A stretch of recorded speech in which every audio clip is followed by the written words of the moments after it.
Hola a todo el mundo, es el Dr. Seda. Este video va a ser en español completo. Hi everybody, this is Dr. Seda.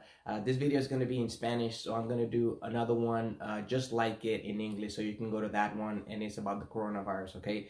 So, este video va a ser sobre el coronavirus. Hice una entrevista hace poco en Telemundo, me llamaron para unas preguntas y me enviaron la grabación, pero no pude darle upload, no pude ponerla en el Facebook, así que quiero hablar de este tema porque todavía no he hablado nada del coronavirus y hay muchas personas que me están haciendo preguntas, me han hecho preguntas de si, bueno, tengo muchas preguntas, entonces yo quiero ir poco a poco hablando de algunas de estas preguntas. Hoy voy a discutir, por lo menos empezando en este video, voy a hacer dos preguntitas que voy a contestar, ¿ok? La primera es la distancia social, ¿ok? Entonces voy a hablar aquí, voy a buscar un bolígrafo de esto, déjenme ver dónde tengo, voy a buscar, vengo ahora.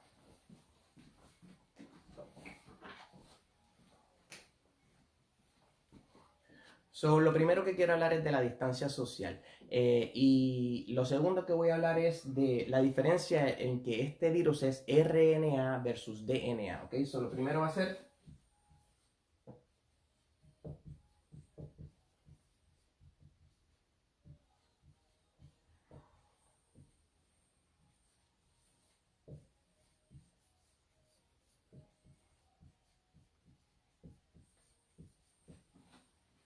y la razón de la que quiero hablar de esto, de si es DNA versus RNA, porque tiene mucho que ver y es algo que no he escuchado todavía, que se ha hablado mucho, entonces quiero que las personas entiendan esto bien, ¿ok?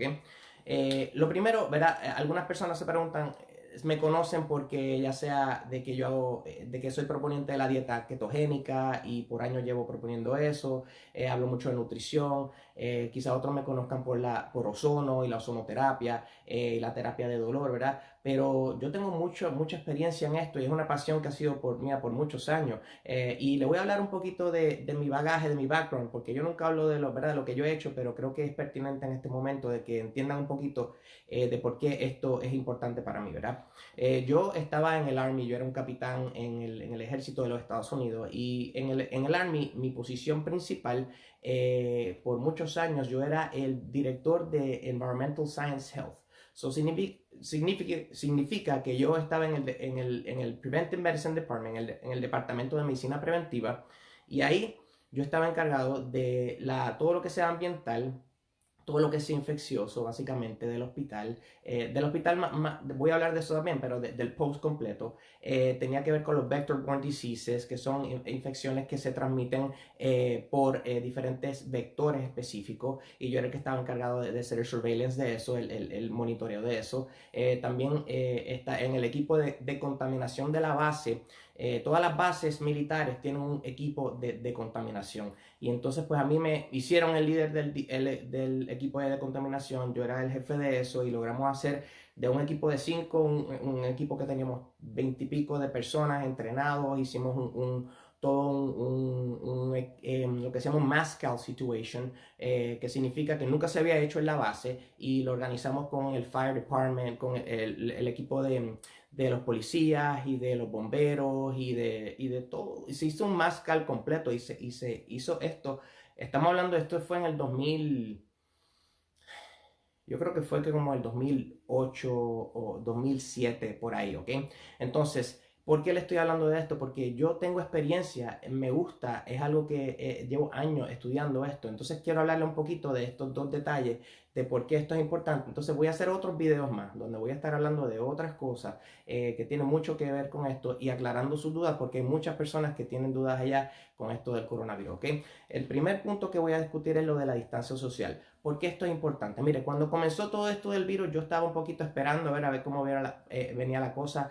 No estaba muy convencido de que se iba a regar y pues mira, pasó lo que no queríamos que pasara, ¿verdad? Se regó y sabemos que se convirtió en una pandemia. Ahora, en este momento, lo más importante que hay que entender es que tenemos mucho poder en nuestras manos de no solo combatir, sino ganarle la batalla a esto. Lo primero que yo le diría es que, mire, la distancia social tiene varios factores por lo cual es más importante que casi cualquier otra cosa que usted pueda hacer, aparte, claro, lavarse las manos y todo eso. Lo de la distancia social, mire, voy a hacer una gráfica para que tenga una mejor idea de a qué me refiero con por qué esto es tan beneficioso, ¿ok? Mire, imagínase que esto es el número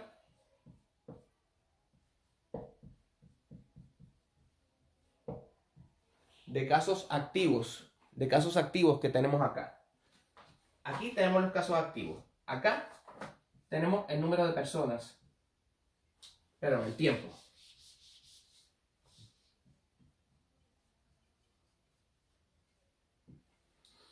Cuando vemos acá el número de personas, me voy a poner acá para que sea más fácil.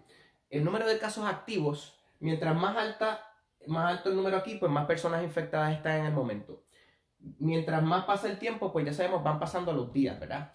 Si tenemos una capacidad, más o menos por aquí, de que esta es la capacidad de pacientes, de número de personas, ¿verdad? Esta es la cantidad de número de personas de que quizás la capacidad médica, digamos en un hospital, el número de personas que pueden ver. Si se pasa ese número de personas, ya es muy difícil, ya no hay suficientes respiradores o personal médico para atender a esas personas. O sea que es muy importante que no pasemos de esta línea aquí en términos de número de casos activos en un determinado periodo de tiempo, ¿ok? Digamos que no tomamos las medidas adecuadas y no nos estamos lavando las manos, estamos haciendo fiestas, estamos compartiendo con amigos, familiares, nos vamos por ahí a disfrutar y digamos, bueno, estos son vacaciones, a mí no se me va a pegar, yo soy joven, si se me pega pues va a ser como un catarro, así que no debo de prestar mucha atención. Pues mire, realmente hay que pensar distinto por varias razones.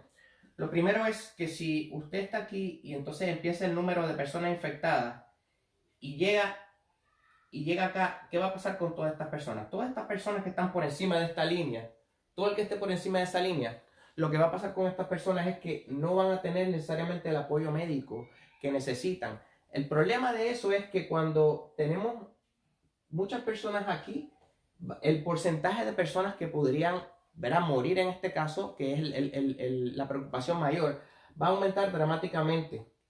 ¿Por qué va a aumentar dramáticamente? Porque no hay personal adecuado para tratarlo. Ahora, si estas personas, las mismas personas con la misma condición, hubieran sido más regados, ¿verdad? Cuando se van pegando y no sobrepasan, digamos que se fuera algo así, ¿verdad?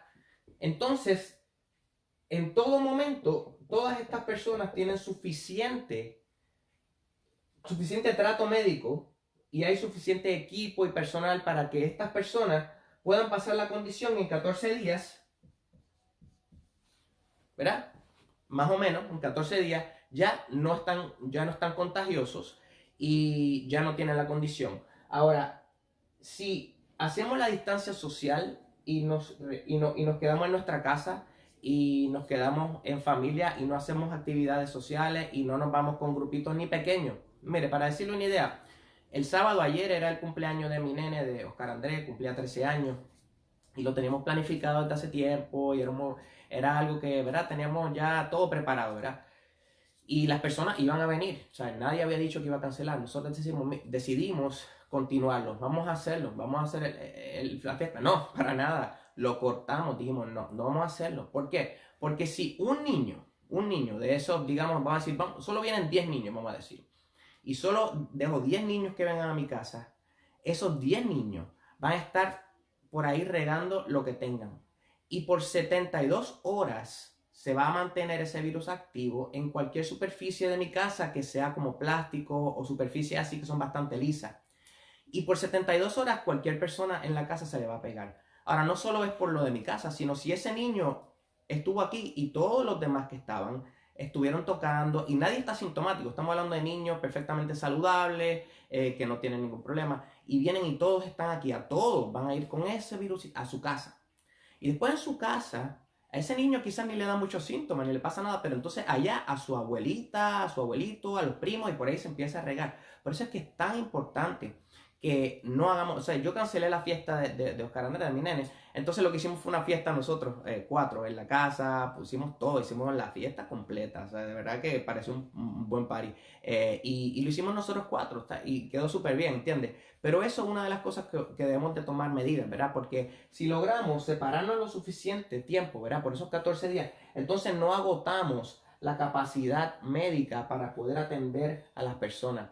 El otro punto de esto es que si usted tiene síntomas, no vaya allá a que lo chequeen necesariamente a regar a otras personas, porque usted va a a un lugar de emergencia con los síntomas, pues va a regar a los que están allí.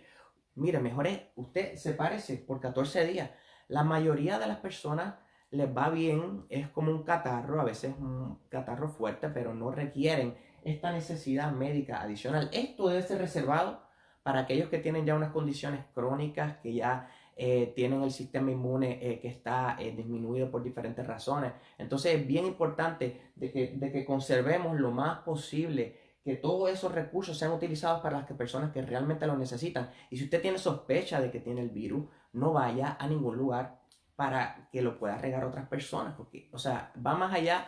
O sea, hay gente que dice que es sentido común, pero es que a veces la gente piensa, no, pues quizás lo tengo que saber, y se van allá a que lo chequen. Y no están pensando que sí, en verdad, sí lo tienen, y entonces pueden ser la fuente o el foco de regarlo. Entonces es muy importante que tengan esto, ¿ok? Ahora, el otro punto que quiero hacer, y si tienen alguna pregunta me lo pueden hacer ahí, gracias a todos por lo que están. Tenemos aquí a Lourdes, a David, Laura, Juan Carlos, Ofelia, Nali, que bien tenerlos todos por acá. Entonces, lo otro que quería hablar era del DNA y el RNA, ¿ok? Esto es un punto que no se ha hablado todavía mucho, tampoco que lo he visto, pero el DNA y el RNA es algo que hace diferencia, ¿ok? Hay diferentes tipos de virus. Hay viruses que se te quedan en el cuerpo por el resto de la vida. Por ejemplo, si te da el HIV o te da el herpes, hay muchos de estos virus, mira, que se te quedan por el resto de tu vida. Tú lo tienes, la varicela, después te sale como lo que le llaman shingles en inglés, o la culebrilla, y todo esto es una reactivación de un virus que ya uno tenía. Cuando uno le da el virus este de aquí en la boca, que se te hace le llaman el cold sore en inglés, es un tipo de virus específico, es un herpes virus, es uno de ellos, y ese virus se te queda en el cuerpo por toda la vida. Estos son virus que son DNA. Ellos se incorporan prácticamente en el cuerpo y no se mueren, ¿verdad? No, van a seguir con uno prácticamente hasta la muerte. Ahora, hay otro tipo de virus. Este otro tipo de virus se llama RNA y es muy distinto. Este RNA es un virus que uno lo combate. Básicamente entra, uno va creando refuerzos contra ese virus, y entonces el sistema inmune llega al punto donde ya tiene suficiente protección, que entonces ganó la batalla. Entonces este virus ya no es un virus que te va a afectar, se supone que te afecte mucho después. Los virus RNA, uno crea anticuerpos contra ellos y se supone que se limpia del cuerpo en gran medida, y entonces cuando usted está expuesto a ese virus de nuevo, se supone que usted no se infecte porque ya tiene esos anticuerpos que están pendientes, y cuando usted se expone a ese virus de nuevo, pues entonces ahí ya usted no le da. Eso pasa con algunos tipos de catarro y algunos otros tipos de infecciones, donde usted le da una vez y no le vuelve a dar. Ese es todo el concepto, si se fija, si se pone a pensar de las vacunas. Las vacunas, usted le dan un shot de vacunas, ¿verdad? Y entonces después desarrolla usted una inmunidad, o la idea, la meta es que se desarrolle una inmunidad en contra de esa vacuna que usted ¿verdad? ha sido expuesto o que le dieron, ¿verdad? Entonces, el punto de esto es que este coronavirus, no es un virus DNA. Este virus no se va a incorporar en su cuerpo y se va a quedar ahí por siempre, como pasa con montones de virus. Y este es un miedo que hay personas que piensan que después de que les dio el corona se van a quedar y se les va a reactivar o cosas así. Esto es distinto, ¿verdad? Esto es un tipo de virus RNA, usted desarrolla anticuerpos contra ese virus, por lo tanto, su cuerpo va a tener una protección contra ese virus. Por eso es que se ha propuesto también en algunos casos donde estos anticuerpos sean extraídos de personas que ya los tienen, los desarrollaron y ya no tienen, ¿verdad? Ya se curaron, como quien dice, de la condición. Entonces, utilizar estos anticuerpos en personas que no tienen la protección. Entonces, pues ya esos son diferentes métodos que se están investigando en ese caso, pero el punto es que si usted se guarda por 14 días, crea esos anticuerpos, pues mire, ya de verdad que tiene gran protección. Hay casos donde algunos virus de RNA, hay cierto porcentaje de personas que sí le vuelve a dar la misma infección, el mismo catarro, eso pasa, pero la probabilidad es menor y es mucho más baja, entonces, y no es algo que uno lo tiene ya con uno, o sea que es como que ya uno desarrolla una protección innata a ese virus. Entonces, pues esos son unos de los dos puntitos que quiero tocar ahora. Voy a seguir haciendo videos en español y en inglés donde voy a estar tocando diferentes puntos que la gente, hay confusión, veo que en el media, social media, en las noticias, hay mucha confusión, entonces pues yo quiero traer un poquito de clarificación de ciertos puntos que veo que son importantes, que pueden hacer un impacto. Así que si conoce a alguien que necesita ayuda o que quiera más información, por favor comparte este video. Voy a seguir haciendo videos similares, voy a hablar del sistema inmune, voy a hablar de otros conceptos de este virus que todavía no se está hablando mucho, entonces también háganme sus preguntas y cuando hagan sus preguntas pues yo también voy a poder contestar de ahí para los videos que voy a estar haciendo. Así que Tere, hola, Nereida, César, gusto verte, Miriam, Neri, Hasib. Gusto verlos a todos. Si tienen alguna pregunta, pues lo pueden poner ahí y ya yo iré contestando. En este caso, hablamos de distancia social y de la diferencia del DNA y el RNA y cómo eso impacta. Y espero que pues tomen las mejores decisiones. Aproveche este tiempo, comparta con su familia, sus amigos, por FaceTime o ese tipo de cosas, no en persona. Esté quizás en el teléfono, en el FaceTime, cosas así. En la casa, aproveche y cuando esté en el núcleo familiar, pues mire, comparta con su familia directa, ¿verdad? Ahí en la casa, hagan cosas divertidas que quizás no hacían antes, aprovechen, pónganse a leer, a hacer juegos de mesa, hablen de cosas que no enseñan en la escuela. Es una oportunidad para muchas personas de volver a reconectar, ¿verdad? A veces que no tenemos tiempo, estamos siempre tan ocupados, pues esto quizás es un tiempo que dedíquelo sabiamente para que le saque el máximo y sea una experiencia que sea enriquecedora en vez de simplemente pues algo terrible que pasó, sino que de todo podemos aprender y esto es una de esas ¿verdad? Situaciones y pues hay que estar confiado, papá Dios nos va a ayudar y estar ¿verdad? Siempre en las manos de él y pues esperemos que todo siga su curso donde ya como está pasando en estos países como ya en China, ya los números han bajado enormemente y entonces pues ya esas son las cosas que vamos a ir viendo si se toman las medidas adecuadas. Así que esperemos que bueno, seguimos compartiendo y que tengan un buen día. Que Dios los bendiga. Bye.